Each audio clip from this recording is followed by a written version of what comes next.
No matter what happens, don't stop! We almost got it! Two treasure seekers are digging frozen ground in a cornfield at night. It's raining hard, lightning is flashing, but these two guys keep working.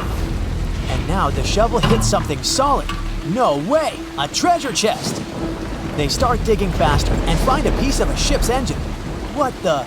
Far from the seas and lakes, somewhere under the fields of Kansas City, they found a giant sunken ship. How is this possible? Now you'll see. Some people spend their lives searching for shipwrecks with treasures underground. One of them is explorer David Hawley. He's been looking for such ships far from the seas, rivers, and oceans for many years. He does this because he likes the feeling of adventure. The holds of these ships may contain chests of gold, antiques, and artifacts. And you can get a lot of money for them. David says you don't have to go into the ocean to find a sunken ship. They may be lying in your backyard. But why do ships end up buried underground among fields, farms, and plains? Let's find out using the example of steamboat Great White Arabia. According to old records, the newspaper clippings, this ship had been carrying about 200 tons of treasure before it sank in 1856. Many rumors and local legends said the ship was lying underground, a few miles northeast of Kansas City. It was there because people deliberately altered the riverbed and channels of the Missouri River in the second half of the 19th century. They artificially brought the shores closer to each other. They narrowed the river to increase the flow's speed, so boats could sail much faster. In the 19th century, steamboats were the most popular means of transporting passengers and goods. Before railroads, they extended the western border across the Mississippi and Missouri rivers and brought supplies to people. That's why it was so important to increase the speed of their movement. So, on September 5, 1856, Arabia was sailing along such an estuary. It came across a snag sticking out of the water. A piece of log quickly flooded the ship. Fortunately, all passengers were evacuated. But the steamer and its precious cargo reached the silt bottom of the Missouri River in a few minutes. Several years had passed. Everyone forgot about the vessel. During this time, the course of the Missouri River had changed. But Arabia remained under the wet, muddy bottom. The soil level above it was getting higher, and the ground was losing moisture. Eventually, many decades later, a cornfield formed above the sunken ship. In the 1980s, one farmer owned this area, and he had no idea what was hidden in his territory. David Hawley carefully studied the history of the sunken ships of the USA. He knew that hundreds of steamers had gone underwater all over Missouri, but most of all, he was interested in Arabia, as there were rumors that it was filled with gold and other valuable things. The territory of cornfields in Kansas was vast, but David Hawley knew how to search properly. In 1987, he started working. First, together with his brother and father, they collected all the clippings from old newspapers they could find. They were looking not only for information about the steamer, but also for maps of the Missouri River. They tracked its historical changes, checked the dates, and identified a large area where the steamer sank. Next, they used electromagnetic testing and other geological stuff to study the soil and find the right place. They searched for differences in ground moisture and density. Then, they went through the territory with powerful metal detectors. And so, by the fall of 1988, they had determined the location of the steamer. Arabia was the size of a football field. This gigantic vessel lay 45 feet underground, 4 stories down. But before they started excavating, they had to ask the owner of the cornfield for permission. For the farmer, this news was a big surprise. He agreed, on the condition that the excavations would be completed by spring so that he could sow a new crop. Digging a giant ship in winter is much more difficult and expensive than at other times. It includes additional equipment, electricity, and heating costs. The team worked day and night. They financed the excavations out of their own pocket.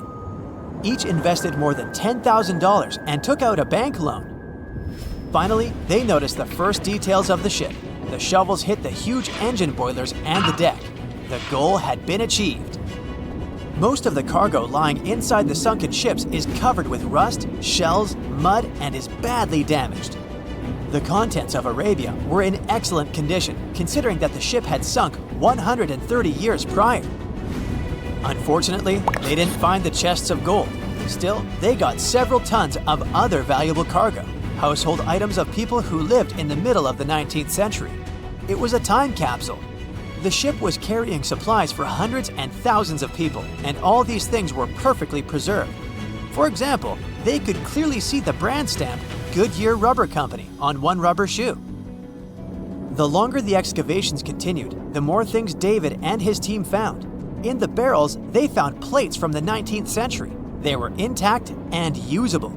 Also, there were clean clothes, thousands of pairs of shoes, harpoons, frying pans, and umbrellas. The ship was carrying cargo to supply about 16 small towns.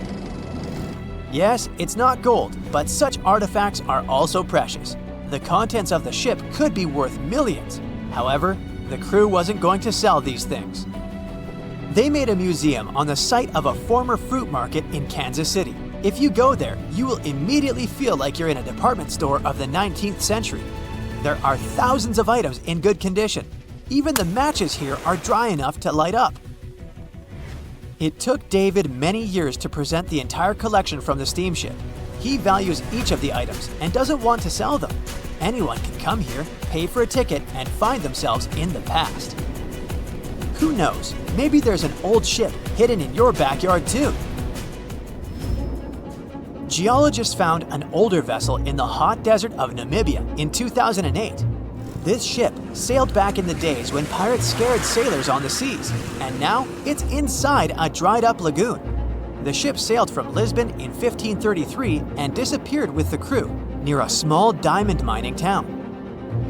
After almost 500 years, the hull had been badly damaged. Only the carcass of the ship remained, but the treasure hidden inside the vessel stayed intact. They carefully studied the boat for a long time, trying not to ruin anything. And then, 5 days later, they found a big old chest in the hold. Carefully opening it, they found gold coins there. Thus, the cost of the ship was estimated at about $10 million. The exact cause of the shipwreck is unknown, but experts believe the ship was destroyed by heavy cargo and bad weather. It went to the bottom of a lagoon that later became a desert. Some find an airplane in their backyard, others discover a ship, and one man found a passage to an ancient secret city in his house. This happened in Turkey in 1963. The owners of the building decided to make repairs. He went to his basement and knocked down the wall to turn this place into a living room. And so, behind one wall, he found a tunnel leading underground. The man thought it was some kind of a secret chamber. He went down there and realized it was something much more than that. It was an ancient city 18 floors deep. People built it in the years 780 to 1180 as a refuge from weather disasters and the invasion of enemies. This place also includes many underground tunnels that stretch for several miles in different directions. People could get to the town from different points using secret passages leading to these roads. The city can accommodate about 20,000 residents, livestock, and tons of food supplies. Archaeologists have also found a chapel, schools, stables, and public kitchens there. They say nothing is ever lost, and it's true. Let's discover ships frozen in time. The first one is truly fascinating. Here, the Antikythera shipwreck. It's a Greek trading ship from the 1st century BCE. It's located on the east side of the Greek island of Antikythera and at the merging point of the Aegean and Mediterranean seas. Around 2,000 years later, in 1900, a group of Greek sponge divers discovered the wreck. They were going to Tunisia, yet they were forced to find shelter from a storm on a nearby island. Since they couldn't go anywhere due to the storm, they decided to look for sponges until the weather got calmer.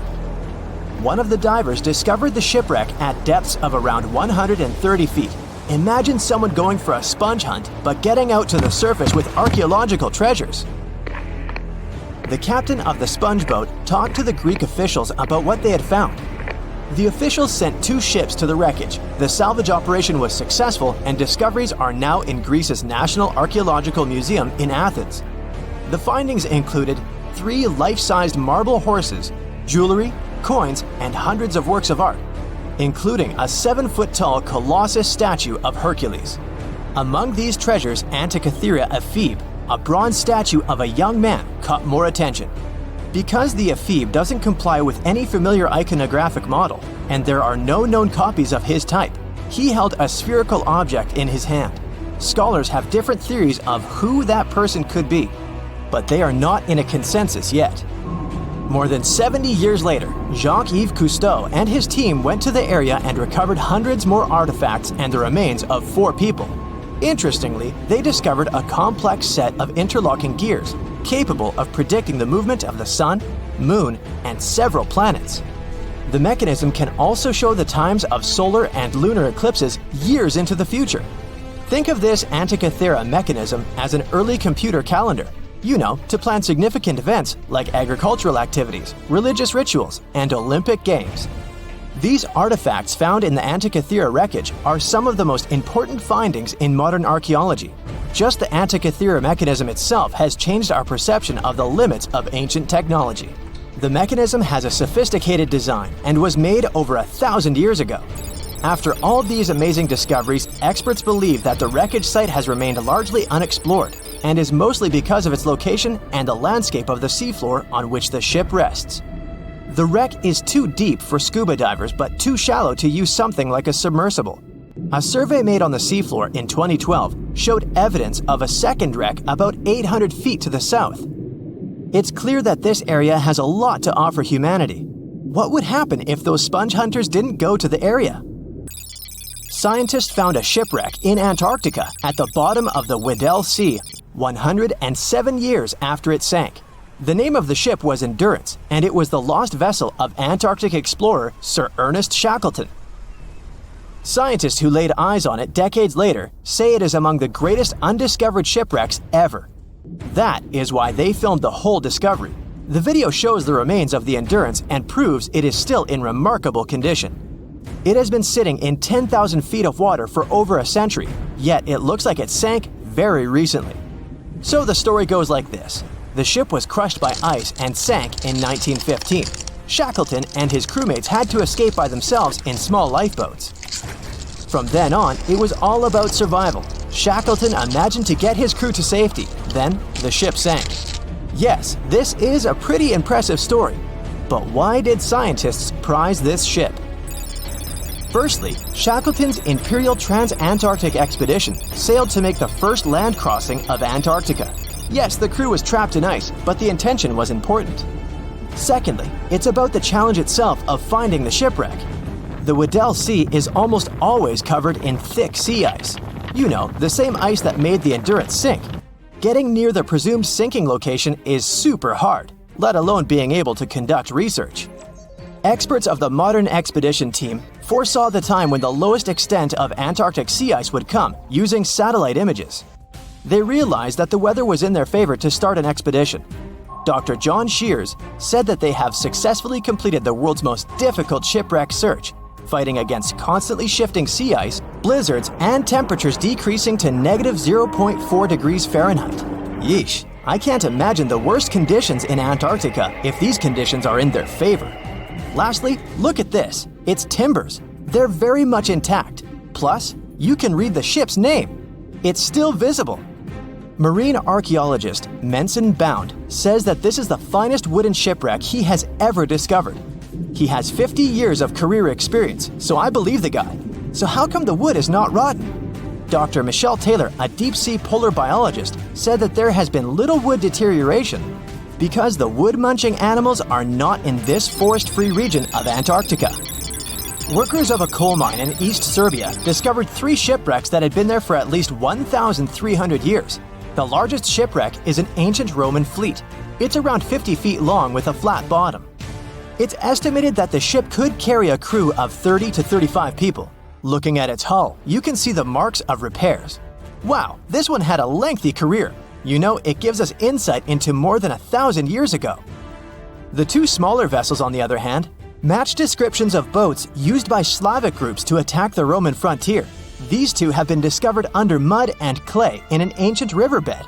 Apparently, in those times, there was a Roman base in a place called Viminacium City. Interestingly, Viminacium was a provincial capital with an estimated 40,000 inhabitants in the 4th century CE. For comparison, it was even larger than Pompeii. The Kostelach coal mine is a center of hidden gems. Archaeologists had found evidence of ancient human and animal activity here before. For instance, in 2012, experts found bones of at least 5 woolly mammoths, which went extinct about 10,000 years ago. Canadian archaeologists found a ship 150 years after it went missing in the Canadian Arctic waters. This merchant ship is called HMS Investigator. It was purchased in 1848 to search for the explorer Sir John Franklin's ship that got lost in the Northwest Passage expedition. So, HMS Investigator left Britain in 1850 for this rescue operation. The expedition crew, captained by Robert McClure, sailed the Investigator into the water. He realized that he was in the final leg of the Northwest Passage, the sea route across North America. But before he could sail into the Beaufort Sea, the 122-ton ship itself got stuck in the thick ice. The crew spent the winter over the Prince of Wales Strait. The following summer, McClure tried again to sail to the end of the passage, but the ice blocked his way once more. Here, too, the crew was forced to leave the ship. He steered the crew into the Bay of Mercy. There, they were to remain until 1853, when the crew of the HMS Resolute rescued them. Imagine a crew of 60 people who had to spend 3 winters in the Arctic without even knowing if they would survive. Later on, the ship was found sitting upright in about 36 feet of water. It was in very good condition. Arctic water has prevented the outer deck of the vessel from deteriorating quickly. The outline of the ship and its timber can be clearly seen. Plus, archaeologists have uncovered artifacts on land left by the sailors. They had unloaded everything before abandoning the Investigator. 3 sailor graves and 1 British naval shipwreck had also been discovered in the area. I wonder what else they could find there. Wow, it's the only place where 1 minute you're learning 17 natural ways how to get rid of houseflies, and the next, you're taking an epic journey straight into a black hole. More than 10 billion, with a B, views in total. That's 47 billion minutes watched, or more than 70,000 years. That's all the way back to the Ice Age. No, I wasn't around then. 40,000 videos, hundreds of topics, and most importantly you, a whole 44 million of you. Our viewers. We could populate an entire country if we wanted to. We'd like to continue helping you learn and giving you useful skill improvement tips. Got a thirst for knowledge? We've prepared 4 masterclasses on creating a 2D character animation from scratch, 10 hours of video lessons, practical tasks using professional software, and additional materials that you can use with your own projects. Get the full course now and create your own animated masterpiece.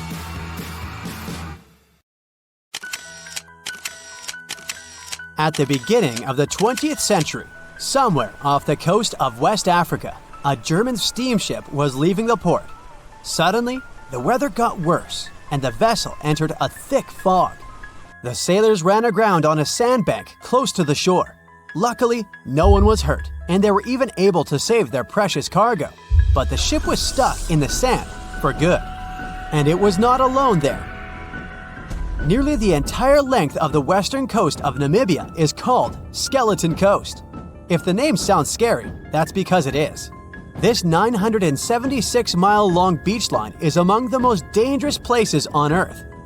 The local Bushman tribes believe that their supreme deity made this land when it was angry.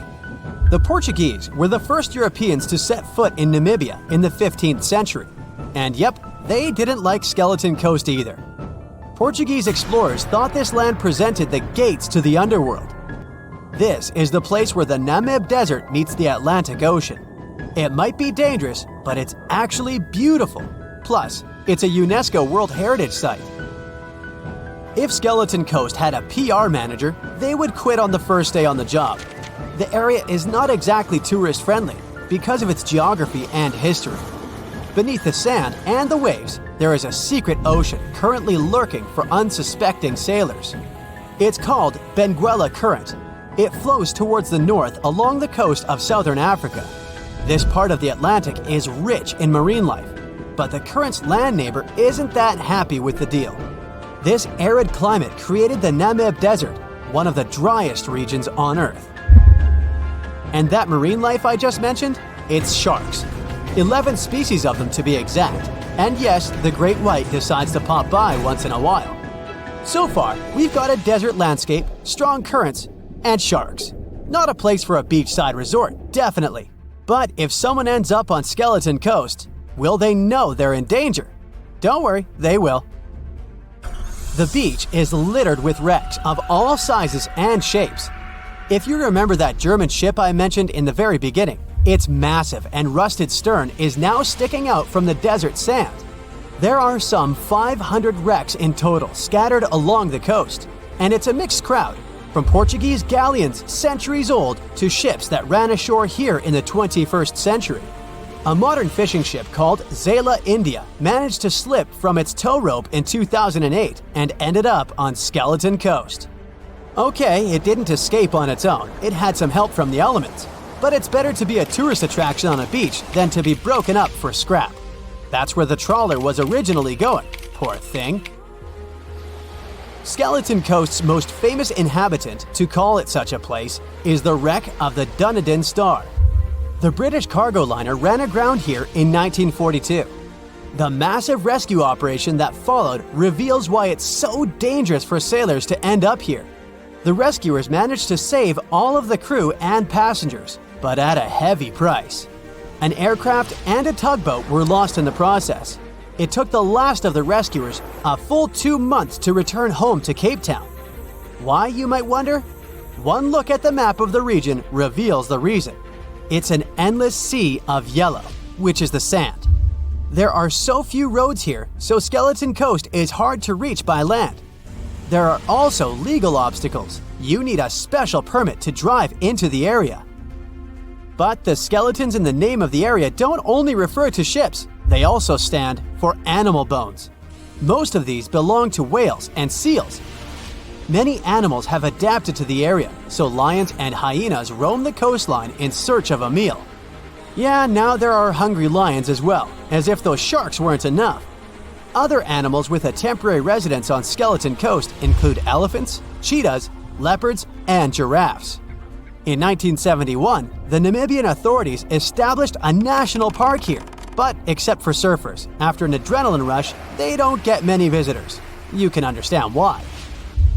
The Namib Desert is the oldest desert in the world, and it's not very tourist-friendly either. Those who travel to the region should pack sunscreen and a warm winter jacket. A weird combo, right? Well, not so much when you think that during the day, temperatures soar over 110 degrees Fahrenheit. At night, the air temperature drops below freezing. What a climate roller coaster! And that's not the final danger. Yep, there's more. Remember how that German ship got lost in thick fog? Yeah, it wasn't a one-off event. Because of the region's climate, fog shows up frequently. Sailors should cover their ears now, but this fog is actually good for wildlife. This is their only source of water in the Namib Desert. Reptiles and mammals have adapted to the harsh climate. They use as little water as possible. Shifting sands, thick fog, strong currents, lions, and sharks. Not the stuff you would put in a tourist booklet, but Skeleton Coast isn't the only beach on Earth you wouldn't want to spend your vacation on. I will take you to Cape Tribulation in Australia. The area covers some 48 square miles in the northwestern part of the continent. And no, the area is not as dry as Skeleton Coast. It's part of the Daintree rainforest. You could say that here, it is the rainforest, not the desert that meets the ocean. The beach at Cape Tribulation is straight from a postcard. But looks can be deceiving. Australia? Probably sharks. No, crocodiles are out here to get you if you decide to go for a dip in the sea. There are saltwater crocodiles that the locals call salties. Well, that's a cute nickname for such a dangerous reptile. And it's not just them. The wildlife seems to have a beef with visitors. From October to June, the waters around Cape Tribulation are full of box jellyfish. Their venom affects the human cardiovascular system. When touched by a jellyfish out at sea, swimmers won't have enough time to reach land for help. Vinegar helps neutralize the sting, so you might want to keep a spare bottle in your luggage. Crocodiles and jellyfish sound dangerous, but there's one more animal you should look after. It's the wild boar. It might sound funny, but you won't laugh when you're being chased by one of these across the beach. 21 million wild boars live in Australia. They're mostly active at night, making it even more dangerous if they charge at you. The best defense is running in circles. Wild boars can't cut corners well. That's probably why we don't see many of them taking up careers as race drivers. Cape Tribulation has one last danger installed for you, and it's not an animal. Out here, even the trees are plotting against visitors. The stinging tree got its name for a reason. If you try to pick one of its beautiful red berries, it'll fight back. Its prickles are like tiny glass shards. The less than pleasant effect on your skin will last for a month. Then there is this wait a while bush. Who keeps naming them like this? This long vine has spikes that grab hold and just don't let go. They are so strong they can pull a human off a horse. You'll have to wait for someone to come by and save you from this thorny grabber. If you are about to cross this Australian beach from the vacation list, hold on for a second. Tourism is booming here. The local authorities have restricted access to all of the danger zones. Visitors go swimming in dreamy water holes that are surrounded by lush vegetation. There are even ropes to swing from. Now, that's a beach you can finally relax on. If I asked you to name the most famous shipwreck of all time, you'd go with the Titanic, right? The Atlantic Ocean, the hope for new life, heartbreaking love stories. It had it all to become a blockbuster. But I guess you've never heard of SS Princess Alice that submerged in the sewage of the River Thames, taking between 600 and 700 lives with it. Life in 19th century Victorian London wasn't easy, especially for working class folks. Affordable public transport and bank holidays made it a bit easier. The people could escape to the coast on a train or pleasure boat, even if it was just for a day. Sheerness on the Isle of Sheppey in Kent started as a fort under Henry VIII and then grew into a bustling town with a dockyard. When they added a railway station in 1863, it became a prime destination for day trippers and holidaymakers. Seaside promenades, charming piers, and a whole bunch of fun stuff to do by the sea. It had it all. A bit inland along the River Thames, you had the Rocherville Gardens. These gardens had archery lawns, bowls, mazes, lakes, cliff walks, and even a floral bazaar. Plus, there was an aviary, a bear pit, and a skeleton of a lost whale that had taken a wrong turn in the Thames. Londoners of the late 19th century could hop on a train or cruise along the Thames by boat, and both options were pretty popular. But on the 3rd of September, 1878, way more people than usual opted for the boat. They chose it over the railroad after a passenger train had collided with goods wagons in Kent, taking the lives of 5 people. The river felt like a safer way to go. One of the ships available for the trip was the SS Princess Alice. The paddle steamer was first launched in 1865 on the west coast of Scotland. Its original name was the Bute, and it was used as a ferry for the passengers of the Wemyss Bay Railway Company. A couple of years later, it was sold and renamed after Queen Victoria's 3rd child. Then, it was sold again and got the nickname the Shah's Boat, as it transported the Shah of Persia up the Thames to Greenwich in 1873. The ship had gone through several alterations in its lifetime. It got new boilers and watertight bulkheads. The Board of Trade had inspected it and marked it safe. In the year of its final voyage, it was officially allowed to carry up to 936 passengers between London and Gravesend in calm water. On the day of the tragedy, Princess Alice was on what was called a moonlight trip downstream from Swan Pier near London Bridge to Sheerness, Kent and back.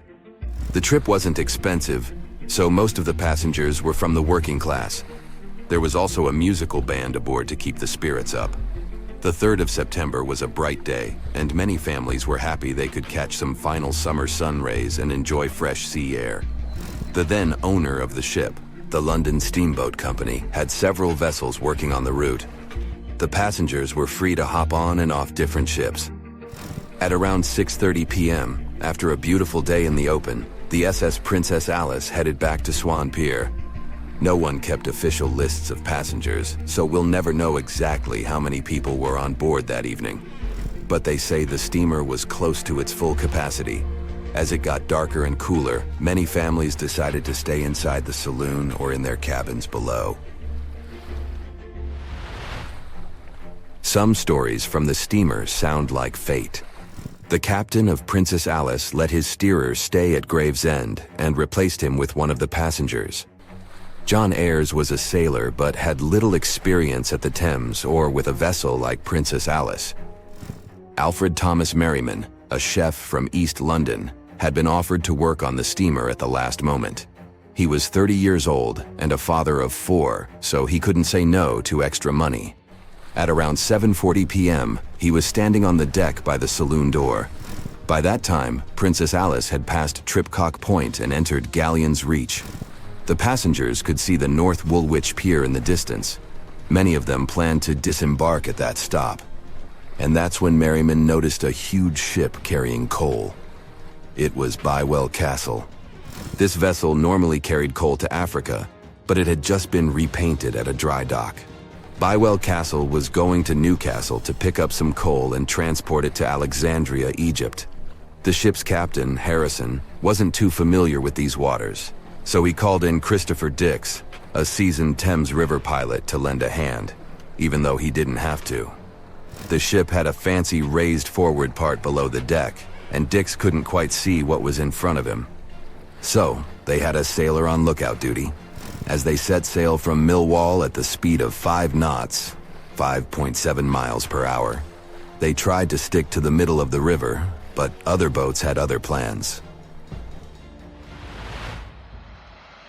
When they were approaching Galleon's Reach, Dick spotted Princess Alice's red port light, headed their way, but planning to pass on the right side. At the same time, Grinstead, the captain of Princess Alice, was going against the river's flow, trying to find the smooth waters on the south side. He adjusted his course, steering into Bywell Castle's path. Both crews realized they were headed for a collision. Dix tried to steer clear and even ordered reverse full speed on the engines, but it was too late. The Bywell Castle collided head-on with the Princess Alice, which was much smaller, weighing less than a third of the 890-ton coal-carrying collier. It sliced the passenger steamer in two. As Merriman remembered later, laughter on board immediately changed into screaming and panic. Some people rushed to the bridge for safety. Merriman hurried to the captain, asking what to do next. The captain's response was grim. "We are sinking fast. Do your best." The ends of the steamer went high into the air, and the middle just sank, taking passengers with it. Those unfortunate ones who were below deck were tragically trapped. The impact caused tons of untreated sewage to gush from outlets near the collision site. The water became a frothy mess of unprocessed waste with a horrible odor. It was potent enough to make even the most resilient sailors retch. Amid the chaos, passengers struggled for life in the contaminated water. They inhaled lungfuls of hazardous waste without knowing. The crew aboard the Bywell Castle sprang into action. They dropped ropes from their deck, urging Princess Alice's passengers to climb aboard. Anything that could float, from planks to barrels, was tossed into the water to serve as flotation devices for those in need. Other members of their team launched a lifeboat, saving 14 people. Nearby boats, moored along the riverbanks, joined the mission, plucking survivors from the water. Many of Princess Alice's passengers didn't know how to swim, and it was even trickier for ladies wearing long, heavy dresses. Merriman was among the lucky ones who could swim. He first held on to a piece of wreckage, and then, when others got to it, swam away and caught onto a rope hanging over the side of the Bywell Castle. They managed to save around 130 people this way.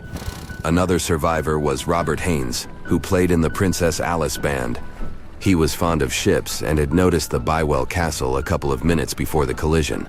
He chose not to follow the rest of the band, who went downstairs for a break, and that saved his life.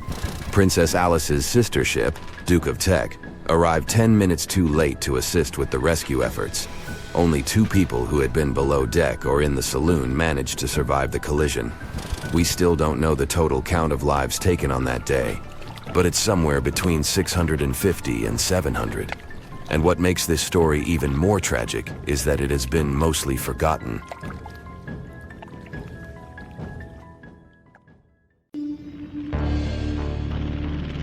In 1945, 5 TBF Avenger aircraft took flight for a routine training exercise around the Bermuda Triangle. In the middle of the exercise, the planes were struck by intense rain and heavy winds, despite the clear weather forecast. The pilots became extremely disoriented and radioed the base to report that their navigational equipment had stopped working. The last thing the base heard was, "When the first plane drops below 10 gallons, we'll all go down together," and then static. The 5 planes and their 14 crew members were never seen or heard from again. On his very first voyage to the New World in 1492, Christopher Columbus sailed through the Bermuda Triangle. Columbus reported that one night when he was on the deck of the ship, he noticed a giant light appear in the distance, unlike anything he had ever seen before. Columbus looked at his compass for direction, and it gave off erratic readings. You might have noticed that the Bermuda Triangle doesn't appear on any world map. This is because official institutions refuse to acknowledge that the area actually exists. A popular theory suggests that rogue waves are responsible for the many disappearances.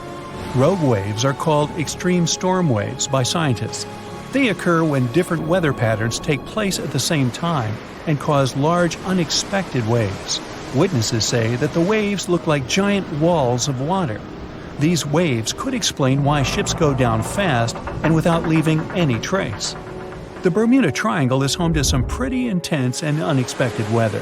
Storms build up quickly and unexpectedly, then disappear soon after. If you blink, you might miss it. This could explain why few distress signals are issued. Pilots and sailors never saw the weather coming. No one knows exactly how many ships and planes have disappeared in the Bermuda Triangle. The rough estimate is 50 ships and 20 planes. Most of the time, the disappearances had no explanation and no wreckage has ever been left behind.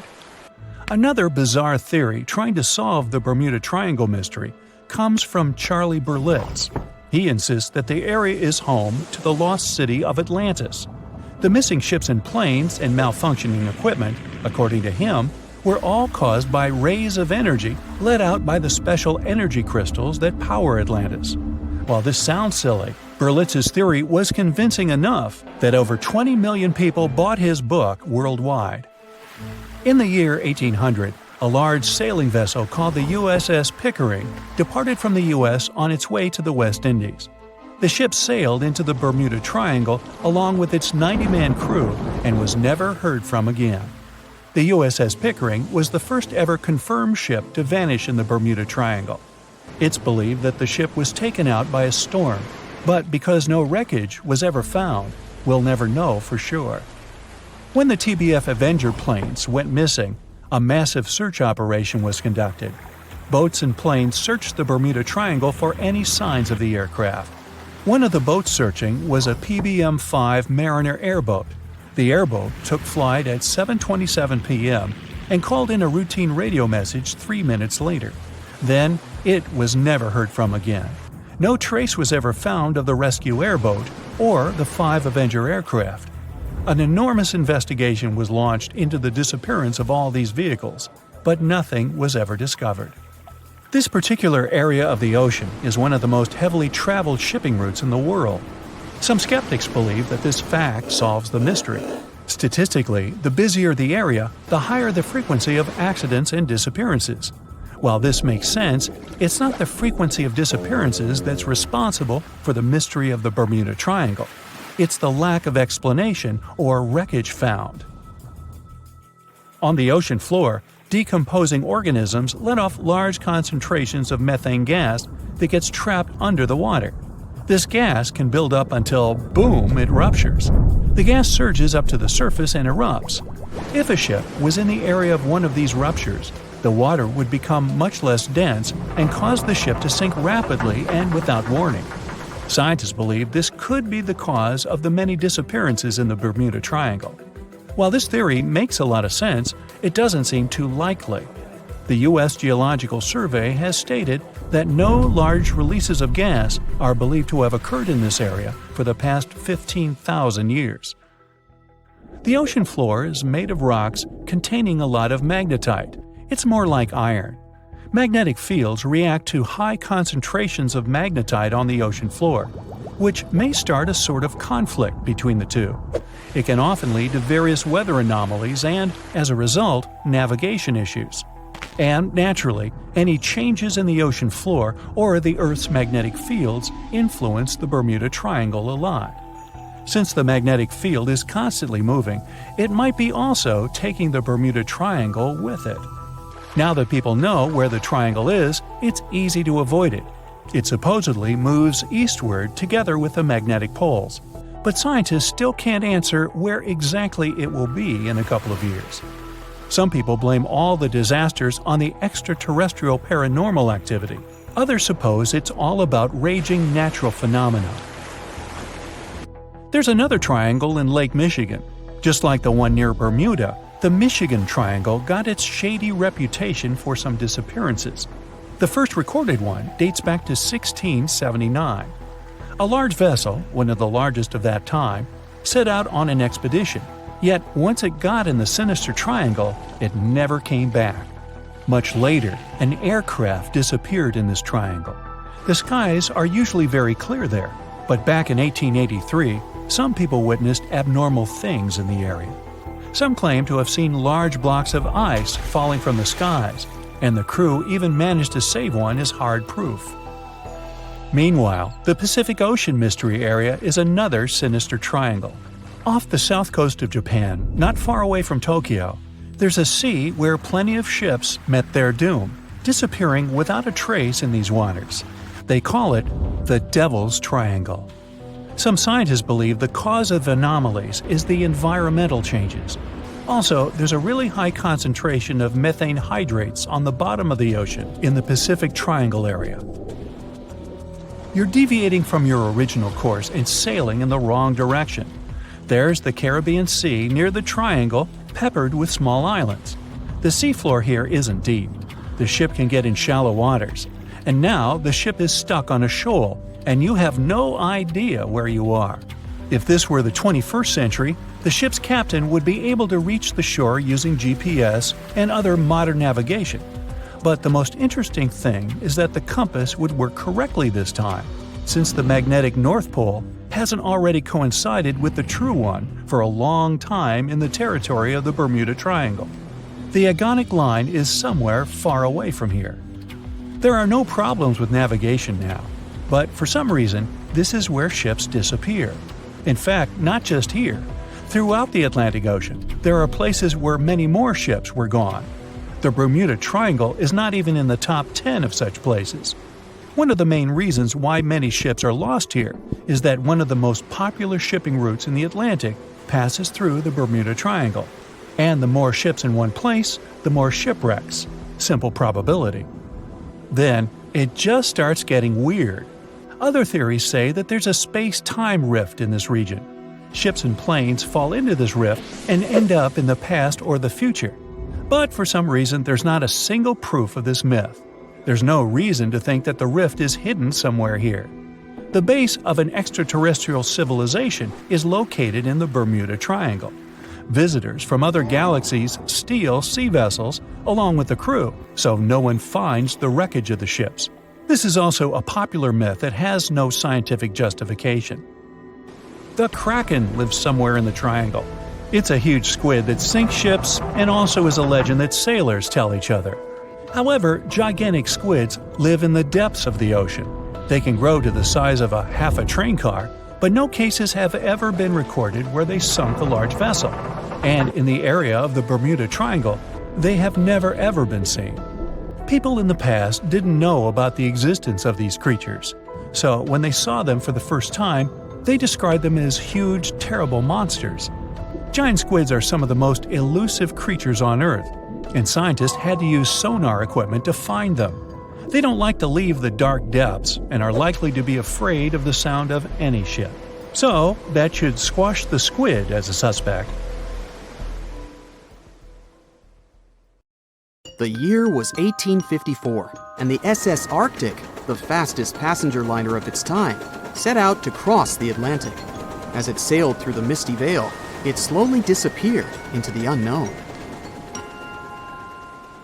The Collins Line, an American shipping company, was started in 1818 and only began seriously trading in the transatlantic by 1835. Its steamships crossed the Atlantic from Liverpool to New York within just 10 days. Doesn't sound like a great speed today, I know, but back then, the same thing took other ships several weeks. Light on the water with their wooden hulls, powering through with a strong steam engine, those steamships were the favorite choice for many high-profile people. What could go wrong with such an advanced ship, they thought. This reminds me of some other ship everyone believed to be unsinkable. But anyway, back to the Collins Line. It grew to be a serious contender on transatlantic routes, with only one other competitor, the Cunard's Line. It was a British company also aiming to be the main force through the Arctic Passage. In 1835, the company received a new ship that traveled to Liverpool and came back to New York with the largest cargo ever at that time. From then, the Collins Line was steadily growing. It seemed like there would only be future successes for it. Unfortunately, their lavish ships became costly to run with the amount of coal used. Massive power along with weak wooden hulls meant they needed many repairs after each voyage. So, every trip ended up being expensive. But since the ships were safe and had a great reputation, people were willing to pay the price, and the company was definitely not in crisis. They had achieved something no one had managed to do before them. Like I told you, their ships crossed the Atlantic in a whopping 10 days, and Edward Collins, the owner, was very determined to maintain the pace. Their 5 ships easily outran the Cunard's Line of only 3. With this great praise, it provided more attention. Though the Cunard's ships were slower with their iron hulls, they believed there was still profit, regardless of how slowly they sailed. Among Collins' ships, the Arctic, the third of them to be launched, was the largest, reaching 284 feet long, with 2 side-lever steam engines, each with 1,000 horsepower. The paddle wheels made 16 revolutions a minute when at full speed. At the time of its launch, the press called it the most stupendous vessel ever constructed in the United States. But glamour and fame couldn't avoid what would come next. On the 27th of September, the Arctic was on its journey from Liverpool to New York, continuing a speed pace through the thick fog. It's possible that by that moment, after 4 years of record-breaking trips, the crew became overconfident with their sailing and the ship. Going only 50 miles from Newfoundland, they carelessly continued through the fog with no radio contact, sonar, or any other form of identifying objects, equipped only with Morse code. A smaller ship, the SS Vesta, which operated as a fishing vessel, often worked around Newfoundland. It was passing through the same path as the Arctic and crashed into its side. Shocked by the collision, the captain of the Arctic offered help to the much smaller Vesta, but it was soon clear that the damage that seemed minor on the Arctic was far worse. Beneath the waterline, a hole was letting water into the hull. The cost of the much faster wooden hull now seemed less valuable.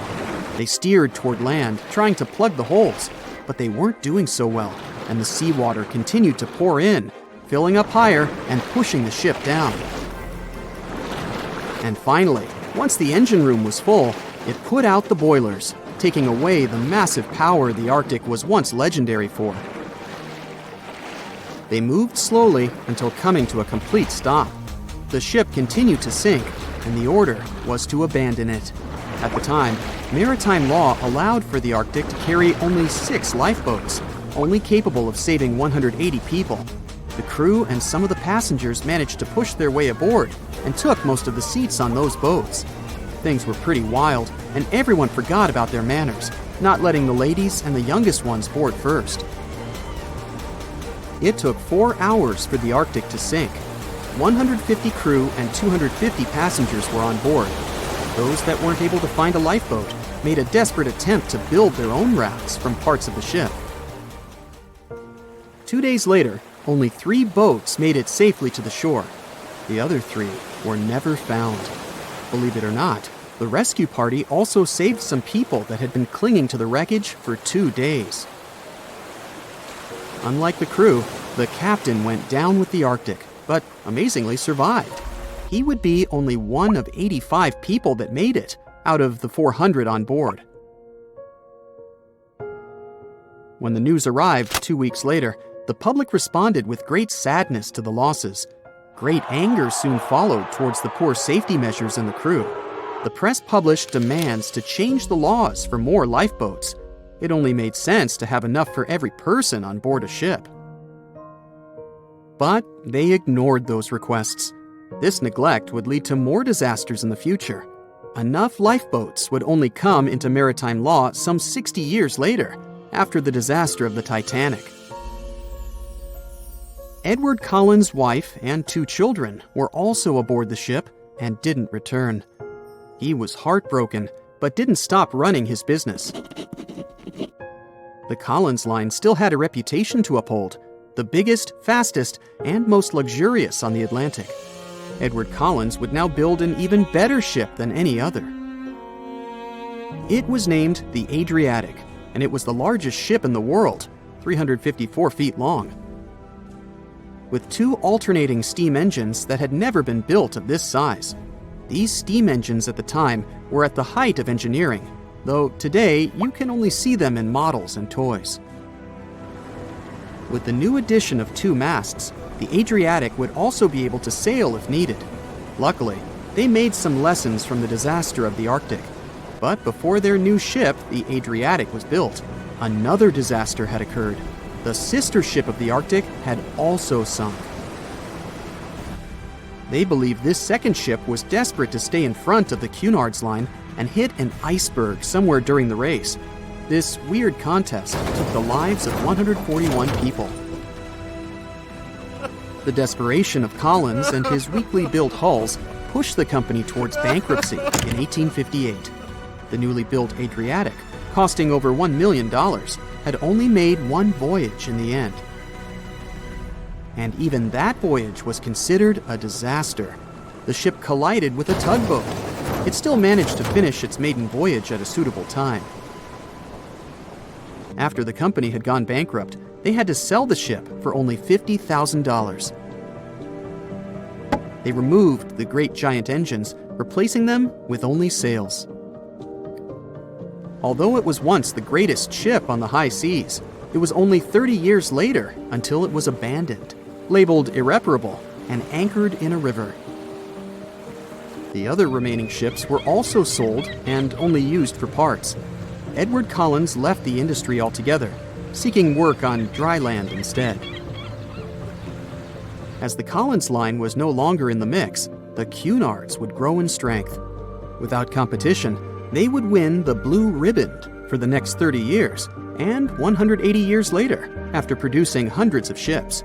They still have a constant presence on the seas as they provide transatlantic crossings, world voyages, and leisure cruises. To this day, the Cunard line is the only one to run ships between Europe and America, and it's great proof that it's not always the fastest that's the best. Thick fog is rising over the ocean as the sun is slowly sinking towards the horizon. It's hard to see further away than a few dozen feet, but that's enough to notice a hulking, skeletal shape in the distance. As your ship approaches the figure, your heart beats faster, and then you make out the details of another vessel, abandoned by the looks of it. Ghost ships do exist, and their mysteries aren't always solved. Take MV Hoita, for example. It was a wooden vessel built in 1931 as a luxury yacht. It had served well to various people over 20 years before it was bought by a Samoan sailor and became a merchant ship. In 1955, though, Hoyita's service came to an abrupt and mysterious end. On October 3rd, it set sail for another trading voyage that should have taken no more than 48 hours. Delays happen in the sea, so when Hoyita didn't arrive on October 5th as scheduled, there was little worry yet. But then it failed to come on the following day too. There was no distress signal or any other sign of Hoyita's presence anywhere between its departure and arrival points. A search and rescue party was dispatched to find the ship, and for 6 days, they were scouting the area of nearly 100,000 square miles. On October 12th, the mission returned to the base empty-handed. Hoyita vanished without a trace. It was only a month later that another merchant ship, Tuvalu, noticed the missing vessel far away from its route, drifting in the open sea and listing heavily. The sailors boarded the ship and found that all of its crew and passengers, 25 people total, were missing, along with all the cargo the vessel had been carrying. The radio was tuned to the International Distress Channel, meaning that the crew had been trying to ask for help, but they couldn't reach anyone because the radio cable had been damaged, limiting the range to 2 miles. The lifeboats were missing as well, indicating that people on board must have left the ship. Unfortunately, they seem to have taken the logbook with them, leaving the rescue team clueless as to what had happened. Even today, the mystery of MV Hoyita hasn't been solved yet. No one knows where the crew and passengers had gone and what had caused them to leave. SV Carol A. Deering wasn't a ghost ship in the usual sense of the word. There were no sightings of it in the open sea. Instead, it was found on the shore, but the circumstances of it running aground are a puzzle shrouded in mystery. Carol A. Deering was built in 1919 in Maine, and it was a large vessel made for commercial voyages. Unfortunately, despite its large cost of construction, it had only served for a year before its last trip. July 19th, 1920. The ship was traveling from Puerto Rico to Rio de Janeiro via Newport News to deliver a cargo of coal. It was almost halfway to the final destination when the captain fell seriously ill, and the crew turned back to drop him and his son off and replace the captain. The voyage went without incident, but when it came to Barbados in December to resupply, there were strange moods among the crew. The first mate didn't seem to be happy with the new captain. No one paid much attention to it back then, when they probably should have. The last sighting of Carol A. Deering at sea was on January 28, 1921, when a lightship noticed it off the coast of North Carolina. There was some commotion on the quarterdeck of the ship, where the crew were normally not allowed. Then, another vessel sighted it, but there was already no one on the decks. On January 31st, the merchant ship was found hard aground in the Diamond Shoals, a site notorious for numerous shipwrecks that had been occupying there for centuries. When the search and rescue party boarded the ship, they found it abandoned, the log and personal belongings of the crew gone, along with the 2 lifeboats. There is still no answer to what happened on board of Carol A. Deering that January, although the most popular version was mutiny. Maybe we'll never find out the truth though. SS Bechimo is perhaps one of the most notable ghost ships in history. This large cargo steamer was built in 1914 in Sweden and plodded its way dutifully over 16 years, trading provisions for pelts with native tribes of Alaska and Canada. But then, on October 1st, 1931, Bechimo got caught in pack ice. At first, it seemed the crew would be able to wait it out and continue on their route because the ship broke free in a couple of days. But in less than a week, it became caught again, this time for good. In another week, a rescue party was sent to fetch 22 of the Bechimo's crew, while another 15 remained behind to wait through the winter if necessary and get the ship back. But a month later, after a powerful blizzard struck their camp, the sailors went out of their shelters only to find the ship gone. Luckily, a few days later, a native hunter told them Bechimo hadn't been lost yet. He'd seen it about 45 miles from where they had been stationed. They managed to track it down, but decided the ship wouldn't survive the winter, so they took the most valuable cargo from its hold and abandoned it. They were wrong though. SS Bechimo did survive that winter, and many more that followed. When the ice broke, it sailed away on its own, drifting listlessly along the shores of Canada and Alaska. There were numerous sightings of the ghost ship, sometimes adrift in the open sea, and at other times stuck in the pack ice again. People attempted to board and salvage it, but weather conditions or lack of equipment always prevented them. SS Bechimo was last sighted by native Alaskans in 1969, 38 years after its abandonment. What became of it later remains unknown. The story of SS Orang Medan is one of the most puzzling and harrowing ghost ship stories of the 20th century. No one even knows for sure if the ship even existed in the first place. It wasn't recorded in Lloyd's Shipping, the International Register of Ships, which makes it either a tall tale or a vessel that avoided being officially recognized for some shady reasons. In any case, the accounts as to what happened to the Medan vary. According to most reports, it was carrying some unknown cargo in the Indonesian waters when a distress call was received by another ship in the vicinity. The officer on duty heard an SOS message, but its contents are different depending on the accounts. The message did not repeat, and the crew of Medan didn't answer to any attempts to contact it back. The ship that received the distress call hurried to the rescue, but they only reached the vessel the following day, when it was already drifting and slightly listing. When the rescuers boarded the ship, they found that none of the crew had survived. However, one lifeboat was missing, which implied that there was at least one crew member who managed to escape. What happened to the rest of the people on board remains a mystery to this day. Still, there are no hard facts about this story, so we might never find out whether SS Orang Medan was actually a ship and not a thing of fiction. SV Zabrina was a 3-mast sailing barge built in 1873 for river trade ships in South America. She served for well over 4 decades, proving to be a sturdy and reliable ship. It was later transferred to Europe, where it continued serving its purpose well. But then, in October 1917, Zabrina set sail on a regular voyage only to be found ashore several days later. Mysteriously, although the ship was perfectly intact, the entire crew of 5 and the captain were gone. There is no direct evidence or hard facts as to what really happened that day. The most convincing theory is that the crew were washed away from the deck because of an underwater explosion. And then the ship sailed ahead without them, but the truth, as always, remains unknown.